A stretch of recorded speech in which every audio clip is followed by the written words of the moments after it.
हावड़ा के डोमजोर क्षेत्र के बांकड़ा फकीरपाड़ा के 148 नंबर बूथ के बीएलओ पर एसआईआर कार्य का अतिरिक्त दबाव गंभीर रूप से प्रभाव डाल रहा है। प्राप्त जानकारी के अनुसार बीएलओ और स्कूल शिक्षक असीम परुई पिछले कल से बांकड़ा स्थित बेनूबन नर्सिंग होम के आईसीयू में भर्ती है। उनके परिजनों का कहना है कि एसआईआर से जुड़े भारी कार्यभार और समय पर काम पूरा न कर पाने की चिंता के कारण वे मानसिक दबाव में थे। कुछ शिक्षक ने भी बताया कि काम के अत्यधिक बोझ से वे इतना तनावग्रस्त हो गए थे कि उनके मन में आत्महत्या तक का विचार आया।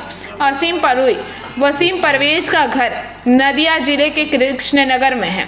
घटना सामने आने के बाद स्थानीय इलाके में तनाव देखा जा रहा है। Bureau report PBTV news. কোনো পরিচিত নেই এবং আমার সবে অপারেশন হয়েছে, আমি আর এই চাপা নিতে পারছি না। তার সত্ত্বেও আমি অ্যাপ্লিকেশন লিখে দিলাম, অ্যাপ্লিকেশন নেয়নি, কোনো কথাই কর্ণপাত করেনি। তখন বলা হয়েছিল যে করুন, তো পরে দেখা যাবে।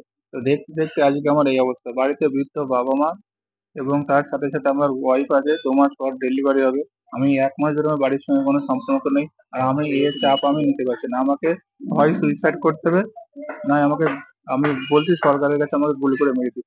আমার আর, আমি এর চাপ আর সহ্য করতে পারছি না। সারাদিন মাঠে থাকতে হয়, এসে আবার ওগুলো ডিজিটাইজ করতে হয়, আবার হিসাব করতে হয় কে ফর্ম দিল কে দিল না। আমার পক্ষে এত চাপ নেওয়া সম্ভব না। আর সামনে আমার স্কুলের 8 তারিখ থেকে অ্যানুয়াল এক্সাম, সেখানে প্রশ্ন দেখার ব্যাপার আছে, খাতা তৈরি করতে হবে, রেজাল্ট তৈরি করতে হবে। আমি এখন কি করব? আমার আর সুইসাইড করতে হবে, আমার এছাড়া আমার কোনো উপায় নেই। আমি সরকারের কাছে আবেদন করছি এ থেকে যেন একটা অব্যাহতি দেওয়া হয়। এখন কি চাইছেন?